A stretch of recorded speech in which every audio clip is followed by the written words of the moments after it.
అన్నీ చేస్తూ ఉంటాం, కానీ హృదయంలో ఉన్నటువంటి ఆలోచనలు, హృదయ స్థితి, హృదయ పరిస్థితి ఎట్లా ఉందనేది ఏమాత్రం గమనం లేనటువంటి పరిస్థితులు. ఈ సామెతల గ్రంథం అన్నయ్య అన్నట్లుగా హృదయ స్థితి, ప్రవర్తన ఎలా ఉందో చక్కగా స్పష్టంగా తెలియచేసేటటువంటి విషయాలంట. దేవునికి స్తోత్రం కలుగును గాక.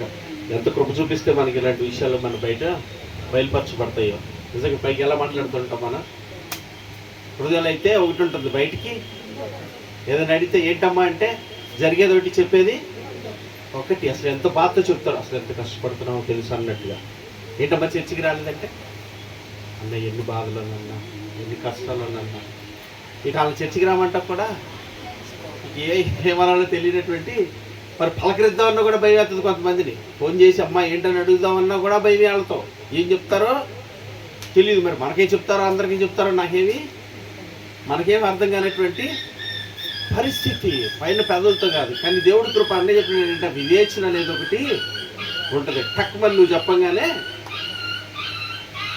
ఆయనకన్నీ తెలుసు. నాకు వెళ్ళిపోవచ్చు, మనకు వెళ్ళిపోవచ్చు, కానీ ఆయనకన్నీ తెలుసు. నన్ను మోసం చేయొచ్చు, కానీ ఆయన మోసం చేయలేదు. మనం ఎంత చాలా జాగ్రత్తగా. అందుకని నేను ఎప్పుడైనా మన ఎదుటి వాళ్ళని ఎవరిని పెట్టుకొని చేస్తున్నామంటే ఖచ్చితంగా నీ ఎదుట దేవుడే ఉన్నాడని జాగ్రత్త కలిగి ఉండాలి. మనిషి కాదు చూడాల్సింది, ఎదుటి ఉన్నారు ఎవరున్నారంటే వాక్యమైన దేవుడు ఉన్నాడని. ఆ వాక్యమైన దేవుడితో ఎలా డీల్ చేస్తావో, ఎలా మాట్లాడతావో, ఎలా ప్రవర్తిస్తావో, నీ ఎదుటి ఉన్న వాళ్ళతో వాళ్ళ ప్రవర్తించడం ఎప్పుడైతే నేర్చుకుంటావో అప్పుడు జ్ఞానం కలిగి, వివేకం కలిగి నువ్వు నేను కట్టబడతావు. దేవుడికి స్తోత్రం కలిగింది కాదు అన్నాడు లేదా? అవునంటే నీ వల్ల నీ పొరుగు వారిని నువ్వే ఎదురుంటే అక్కడ చేస్తాం మనం, సమస్య లేదు. దేవుడికి స్తోత్రం కలిగింది. ఈరోజు కొన్ని విషయాలు అలాగే వచ్చినాయి నా దగ్గరికి. వస్తే ఒకవేళ మీ అబ్బాయి ఉంటే అక్కడ అసలు ఆలోచించనే. మనమైతే అసలు ఆలోచించాం, వెనకాల ఏం చేయం. వేరే వాళ్ళు అనేపాటికి ఏం చేస్తాం, లక్ష ఆలోచిస్తాం. ఎట్ట కుదిరిద్ది, అట్టెట్ట కుదిరిద్ది, ఎట్టెట్ట కుదిరిద్ది, ఎట్టెట్ట చేస్తాం, అట్ట చేస్తాం. మనమైతే అసలు ఆలోచించే పని లేదు, వెంటనే చేసేటి ముందు ఏదైతే అది ఎంతైనా పర్లేదు అన్నట్టుగా ఉంటాం. ఎదుటోళ్ళు అనేపాటికి ఏం అక్కడ చేయొచ్చా లేదా, ఇప్పుడు సమయమైనా కాదా, వాక్యం ఏం చెప్తుంది, ఇన్ని ఆలోచన పక్కన వాళ్ళకైతే. మనకైతే ఏమడదు, వెంటనే జరిగిపోవాల్సిందే. దేవుడికి ఇస్తారు. చాలా జాగ్రత్తగా ఉండాల్సిన పరిస్థితి. ఎందుకు చెప్తున్నారంటే ఈ మాటలన్నీ, ఈ గుణ లక్షణాలు ఎవరైతే కలిగి ఉంటారో, ఏ గుణ లక్షణాలు, ఈ టెక్కి లక్షణాలు, దేవుడికి స్తోత్రం కలిగిన లోపలోటి బయటోటి మాట్లాడే విధానాలు కాదు. కొండకి వెండిపోత వేసినట్లుగా ఉండేటటువంటి జీవితము కాదు. యథార్థం కలిగి, పరిశుద్ధత కలిగి, భయభక్తులు కలిగి, దేవుడితో మాట్లాడుతున్నాను, దేవుడికి చెప్తున్నాను, దేవునికే చేస్తున్నానని జాగ్రత్త కలిగి ఎవరైతే ఉంటారో ఆ గుణ లక్షణాలు కలిగిన వారే ఆయనతో రేపొద్దున ఉండేది. ఆయన మనల్ని ప్రేమించి ఏం చేస్తున్నాడు, ఆయనతో ఉండాలని. ఎవరితో ఉండాలని? ఆయనతో ఉండాలని ఇష్టపడుతున్నాడు. కనుక నీకు నాకు తెలియచేస్తాడు. ఎవడ చూడొచ్చాడు, ఎవడికి తెలుసు ఎప్పుడేం జరిగిద్దో. ఇప్పుడు ఇవన్నీ పోగొట్టుకుంటావా, ఇవన్నీ విడిచిపెట్టుకుంటావా అనుకునే ఊహల్లో ఉండేవాళ్ళు చాలామంది ఉన్నారండి. చాలామంది ఉన్నారు. తెచ్చుకొచ్చిన వాళ్ళందరూ వాక్యం విన్నారని నమ్మగలుగుతావా? ఉంటారు నమ్మకంగా. ప్రార్థన చేసుకొని పాపం కనిపెట్టుకొని తప్పితుండేవాళ్ళు ఉంటారు. నా దేవుడు వాళ్ళ కొరకు మాట్లాడతాడు. దేవుడికి స్తోత్రం కలిగి వాళ్ళు ఆశపడిన ప్రాణాన్ని తృప్తిపరచడానికి మాట్లాడతాడు, వాళ్ళు బలపరచడానికి మాట్లాడతాడు, వాళ్ళ కోసం ఉంటాడు నా దేవుడు. దేవునికి స్తోత్రం కలిగిందాడు. వాళ్ళ సిగ్గుపడనివాడు, వాళ్ళు తలదించుకునేవాడు, వాళ్ళని నిలబెడతాడు. దేవునికి మహిమ కలిగిందాడు. అటు వారి కోసం ఆయన ఉంటాడు. అటు వారిలో నువ్వు ఉండాలని ఆశపడు. అలాగే నువ్వు ఉండాలని ఆశపడితే దేవుడు కూడా నన్ను బలపరుస్తాడు, కృప చూపుతాడు. క్రీస్తుకి మహిమ కలిగింది కాక చెప్పబడి మాటల నిమిత్తం ప్రార్థించేద్దాం. ప్రే చేస్తారు. చెప్పబడి నిమిత్తం మట్టి కుంటకి వెండి పూసినట్లుగా నాయన అయ్యా, మా అంతరంగంలో పెట్టుకున్న మాటలు, మా అంతరంగంలో ఉన్న ఆలోచనలను, ప్రార్థనలన్నీ అదే సమయాన్ని జరిగించబడితే రేపు ఆదివారం ఆరాధన యథావిధిగా 6 గంటలకే ఆరంభించబడుతుంది. ఉదయకాలమే జ్ఞాపకం చేసుకోండి. అన్నీ కూడా 6:30 కల్లా వాక్యం స్టార్ట్ చేసే ప్రయత్నం చేస్తాం. ఖచ్చితంగా 6:30 కంటే తొందరగానే ముగించుకునే ప్రయత్నం చేద్దాం. ప్రార్థన చేస్తూ దేవుడు కూడా మంచి వాతావరణం మనకి ఇస్తారు. భయపడాల్సిందేమీ లేదు. ఆలోచించాలి. ఏ స్థితిలో ఉన్నా ఆ స్థితిలో ఆయన మహిమపరిచే వారికి మనం ఉండటమే మన గొప్ప భాగ్యంగా ఎంచుకుందాము. మీరందరూ ప్రార్థన చేస్తూ ఉంటారు అన్ని విషయాలను బట్టి. అందుని బట్టి దేవుని స్తుతిస్తున్నాను. తగిన సమయం ముందు కార్యం చేయనంత వరకు ఆయన బలిష్టమైన చేతుల కింద దీన మనస్కులే ఉండాలి. అంతవరకే. మనం ఎదురు మాట్లాడటానికి ఏమీ లేదు. మనం ఏం నేర్చుకోవాలి అది నేర్చుకోవాలి, మనం ఏం తెలుసుకోవాలి అది తెలుసుకోవాలి. అంతవరకే. మనం చెప్పాల్సిన అవసరం ఏమీ లేదు. బాగా వినండి. మనం ఏదైతే బోధ వింటున్నామో ఆ బోధకు తగ్గట్టుగా మన ప్రవర్తన, మన ప్రార్థన ఉండాలి. మనం వినే బోధ ఒకటి, మనం చేసే ప్రార్థన ఒకటి, మన నడత ఒకటి ఎప్పుడు ఉండనేకూడదు. ఒకటే ఏక మనస్సు కలిగి ఏకాత్మ కలిగి ఉండాలి. దేవునికి స్తోత్రం కలుగును గాక. మాటలు ఒకటి, క్రియలు ఒకటిగా ఎప్పుడు ఉండకూడదు. జ్ఞాపకం చేసుకుందాం. ఆదివారం ఆరాధన ఉదయం 6 గంటలకు ఆరంభించబడుతుంది. దేవుడు చక్క వాతావరణం ఇస్తారు, నడిపిస్తారు. కృపబట్టి ప్రార్థన పూర్వకంగా రండి. మీతో పాటు ఇంకొంచెం వచ్చేవాళ్ళు ఎవరైనా ఉంటే దేవుడికి నడిపించే ప్రయత్నం చేయండి, ప్రార్థన చేయండి. తద్వారా జీవం కలిగిన మాటలు వినిపించగలిగిన వాళ్ళు అవుతాం. ఆత్మ జీవితాలు కాడతాన్ని ప్రార్థన చేసిన వారికి మనందరూ ఉండేవారికి ఉంటాం. క్రీస్తు మహిమ కలిగింది కనుక ముగింపు ప్రార్థనతో ముగించుకుందాం. పరిశుద్ధుడు దేవ, క్రీస్తునందు నాయన మీకు వందనాలు, స్తుతులు, స్తోత్రాలు చెల్లిస్తున్నాం. మా జీవితాన్ని ఆశలు లేవనుకొనగా నా ఆశ నీవైతివి నా తండ్రి నాయన. అయ్యా నీకు వందనాలు చెల్లిస్తున్నాను.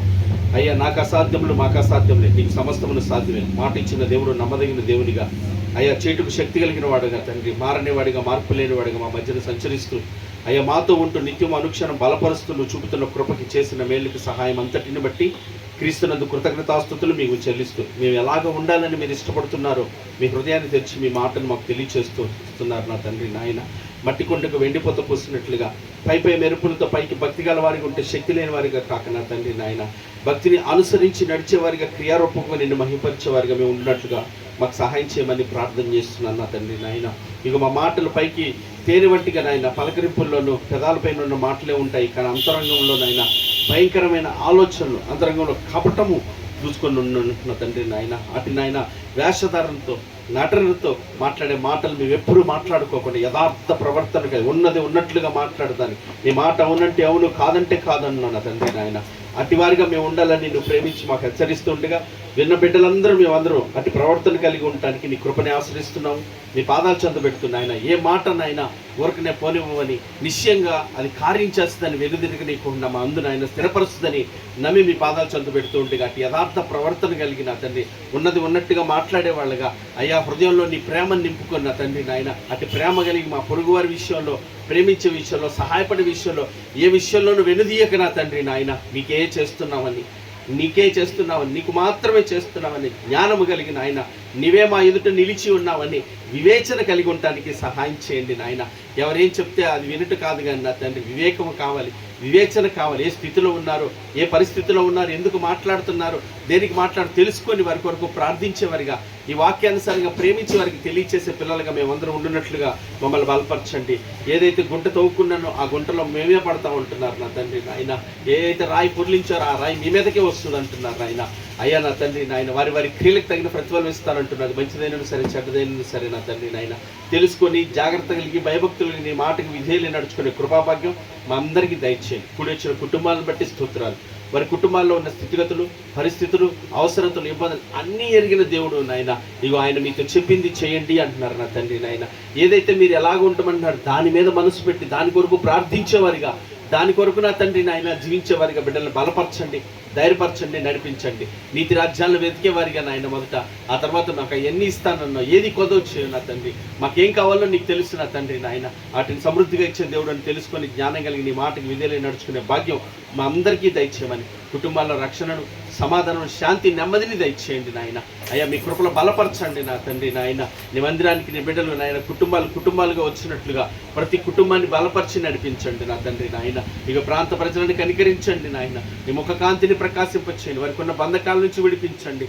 రక్షణ మహాభాగ్యాన్ని బిడ్డలకి దయచేయమని ప్రార్థన చేస్తున్నాను నాయన. మీకు వందనాలు చెల్లిస్తున్నా.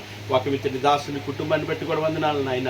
వచ్చిన తల్లిగారిని బట్టి వందనాలు. మంచి ఆరోగ్యం ఇచ్చి అయ్యా మీ అభిషేకం ఇచ్చి అయ్యా ఇరువురు కుటుంబాలను బలపరిచి, బిడ్డలను బలపరిచి, దీవించి ఆత్మీయతలో నాయన తొట్టిల్ల పడకుండా స్థిరపరచబడినట్లుగా కుటుంబాలు సమాధానంతో, ప్రేమ, ఐక్యతతో నీ చిత్తమును నెరవేర్చుటలో నీ ఆత్మ సహాయమైన బిడ్డలకి దయచేసి నీ పని, నీ పరిచర్య నమ్మకంగా నన్ను తుది వరకు తుదముట్టించే భాగ్యం బిడ్డలకి దయచేయమని ప్రార్థన చేస్తున్నాను, వేడుకుంటున్నా మీ పాదాలు. ఎవరైతే బలహీనులుగా ఉన్నారో తండ్రి ఆత్మీయతలో వారిని బలపరచండి. ఎవరు కృంగిపోయారో, ఎవరు అధైర్యంతో, ఎవరికి మేము చేయలేము, ఎవరు నడవలేము, మా వల్ల ఏది కాదనుకో నిస్సహాయ నిస్పృహలో వెళ్తున్నారో తండ్రి వారిని బలపరిచి ధైర్యపరచమని ప్రార్థన చేస్తున్నాను నాయన.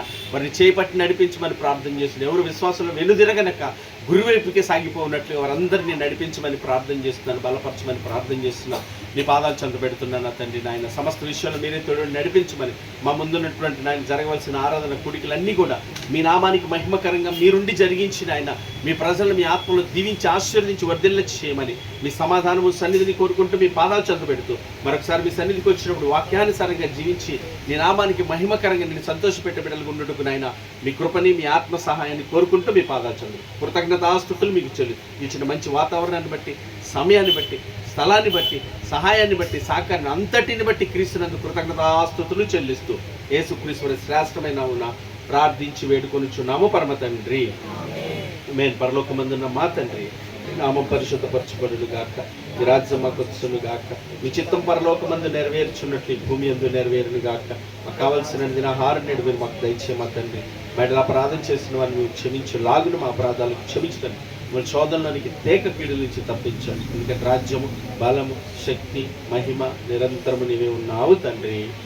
ఆమె ఆశీర్వాదం ముగించున్న సర్వ సృష్టికర్త అయిన మన తండ్రి అయిన దేవుని ప్రేమయు, సర్వమానవాళి రక్షకుడైన మన ప్రభు అయిన యేసుక్రీస్తు వారి యొక్క కృపయు మనల్ని ఆదరించి బలపరిచి మన ఎందు తండ్రి చేతులు జరిగించు పరిశుద్ధాత్మ యొక్క నిన్న సహవాసము, సన్నిధి, సహాయము సకల జనులకు, సకల పరిశుద్ధులకు, ప్రార్థించిన బిడ్డలకు, వాక్యమిత్రుల సేవకులు మనందరికీ తోడే ఉండి ఆయన ఆత్మతో నడిపించుడుగాక. ప్రేమ సమాధానకర్త అయిన దేవుడు మనందరికీ తోడే ఉండుగాక. ఆమేన్. God bless you. దేవుడు మిమ్మల్ని అందరినీ ఆత్మలో దీవించునుగాక.